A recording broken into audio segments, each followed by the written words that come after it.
This is the reinvention of Lil Yachty. What's going on, everyone? It's Adel, and I'm back with another video. Before you watch this video, make sure you like, comment, and subscribe to the channel. And make sure you follow me on Instagram and TikTok just right here.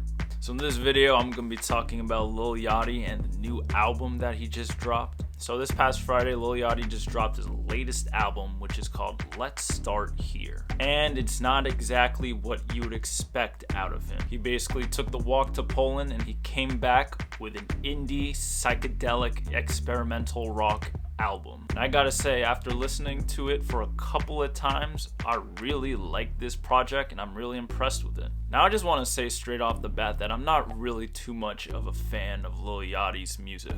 However, I do like several of his songs too, so he's kind of like one of those artists that I'm not really a fan of, but he does put out a few songs on albums that I do enjoy. And he's dropped a good amount of projects since he's blown up on the scene. I really like the one song that he did with Drum Broccoli. It's probably one of my favorite verses by him, and overall that song really just slaps. He definitely has been a very influential artist from that whole SoundCloud rap era of music that blew up about 5-6 years ago. And I'm more of a fan of his personality, and he's one of the most accessible online personalities in music out there. For example, like the way that he laughs in this interview he did with Nardwuar. Ah, shit!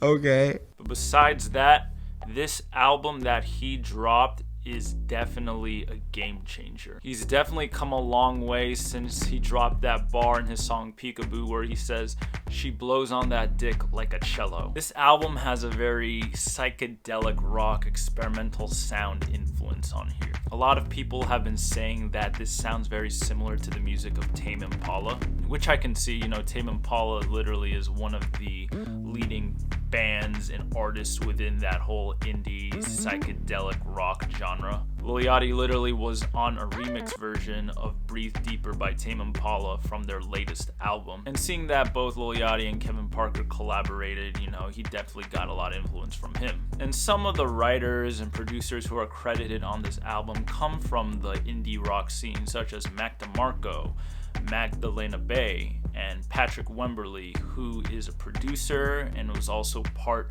of the group Chairlift. They were pretty big in the indie rock scene in the 2000s.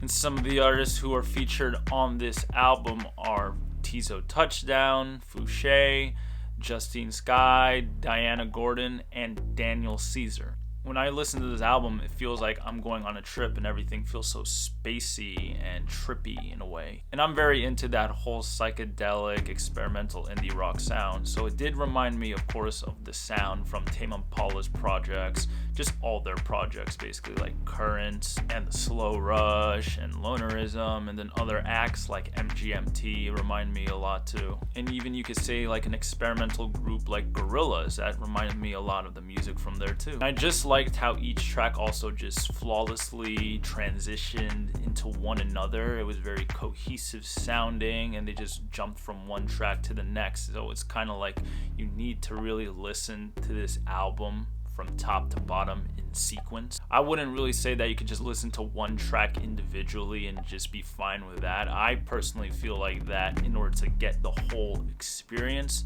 this is one of those projects that you really just have to listen in order. And reading some of the reactions and the reception that this album has been getting online, I'm pretty impressed how a lot of people are really drawn into it, and there are actually a lot of positive reviews of this project. Usually when artists drop a project that is completely out of the range and within the whole sphere of their sound, it usually has mixed reviews. Like for example, a lot of people didn't like 808s and Heartbreak and Yeezus by Kanye, but in the long run, those albums are very impactful and influential, and a lot of artists were influenced by those projects. I know the one exception for an artist to drop an album that is completely out of the genre is Kendrick Lamar, because when he dropped Pimp a Butterfly, that was basically an instant classic. And even though it was more of like a jazz rap style type of album, it's just that the whole political and social commentary of that album and the themes of that album were very fitting of that time. And it's basically a timeless album too, because if you put that album on, all of the issues and problems that were discussed and talked about on the album are still relevant till today. And then you have artists like Childish Gambino, who dropped Awaken My Love, which is more of like an R&B full sunk album, and that was a really great album for that genre. And then you have artists like Young Thug, who dropped Beautiful Thugger Girls and Punk, which had more of like a stripped down, more ballady kind of sound to it. And then of course one of the biggest examples recently for that, where an artist dropped an album that was completely different from the sound, was Playboi Carti when he dropped A Whole Lotta Red. He definitely had that whole punk and rock aesthetic and sound to it, and I know that didn't really get too well reception at first, but now as time has passed and a lot of people like that project more, and there are other artists who are very similar to him who are dropping projects that sound like that. And it's with projects like these that have the potential to influence other artists to think outside the box and start experimenting with new sounds. I personally feel like that is what the trend in rap is going to be like within the future. For example, you could see a rapper like Lil Uzi Vert dropping Just Wanna Rock, which had a very Jersey club style beat to it, and he's someone who's not afraid to step outside the box. I just see a lot of artists going to go towards that direction,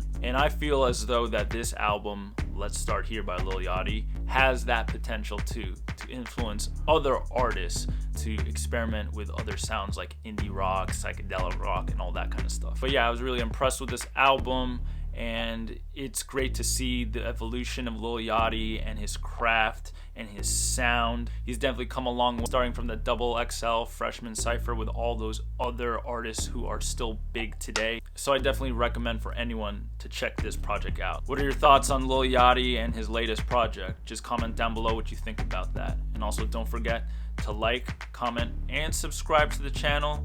Also follow me on Instagram too, and TikTok also.